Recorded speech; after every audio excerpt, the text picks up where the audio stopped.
गोसोखांथावना सान जानानै थासिगोन। थांनाय 1.5 बोसोर जोङो रायमना नेशनेल पार्कखौ बर' हारिनि बिखायाव उथुमाय महरै सोमजिनाय जा नेशनेल पार्क हारिखौ फोथांना लाखिनायनि थाखाय मोनसे खाबु, बे खाबुखौ जों दिनै मोनफा मोनफा स्टेप बाय स्टेप मावफुंलांनो थांगासिनो दङ।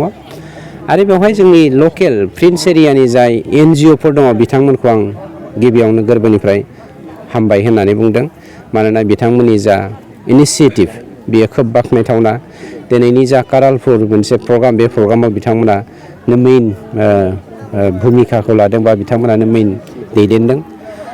बिनिखायनो जों मोनसे बाथ्राखौ क्लियार जाबाय दे रायमना नेशनेल पार्कखौ इन्टारनेशनेलि दिनै मानसिया मिथिनो हादों।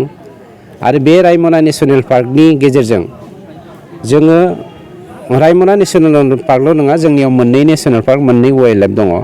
बे मोनब्रैनि गेजेरजों जोंनि जा बर'लेण्डनि इक'नमिनि बेकबन, रांखान्थिनि सिनस्रिखौ जोङो एग्रिकालसारनिफ्राय टुरिस्टसिम ट्रेन्सफर्म खालामनो नागिरदों।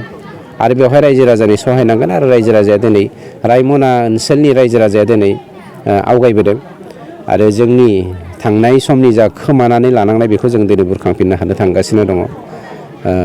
बेनो मोनसे फोरमान। आरो नोंथांमोनाबो सांबादिकफोराबो बे बेलायाव जोंखौ हेफाजाब होनांगोन, सरकारखौ, रायजो राजाफोरखौ। मानोना सांबादिकफोरनिबो बेवहाय जथेस्थ' दायित्व थायो हारि जौगाहोनाय आरो हारिखौ खोख्लैनायनि बेलायाव। बेफोरखौ लानानैनो जोंनि गेजेरावहाय सांग्रांथि जानांगौ। नाथाय जोङो नुनो मोन्दों माखासे ससियेल मिडियानि गेजेरजों इउटिउबारफोरा गाव गावनि बेक्तिगत स्वार्थनि थाखाय हारिखौ खैफोदाव खोख्लैनोबो थांगासिनो दङ। बेफोरनिफ्राय जों सांग्रां जानायनि मोनसे सम फैदों। आरो इउटिउबारजों इउटिउबार लोगो नांलायनानै बेफोरखौ जों माबोरै खमायनो हायो हारि जौगाहोनायाव, बेखौ थुलुंगानायनि हेफाजाब बा खामानि मावलायनांगौ। बावैसोनि इन्टारभिउ होनो जानो थांगासिनो दङ। अलरेडि रेडि जाखाबाय। माखासे टेकनिकेल प्रब्लेमनि थाखाय जों एसे लेट जादों।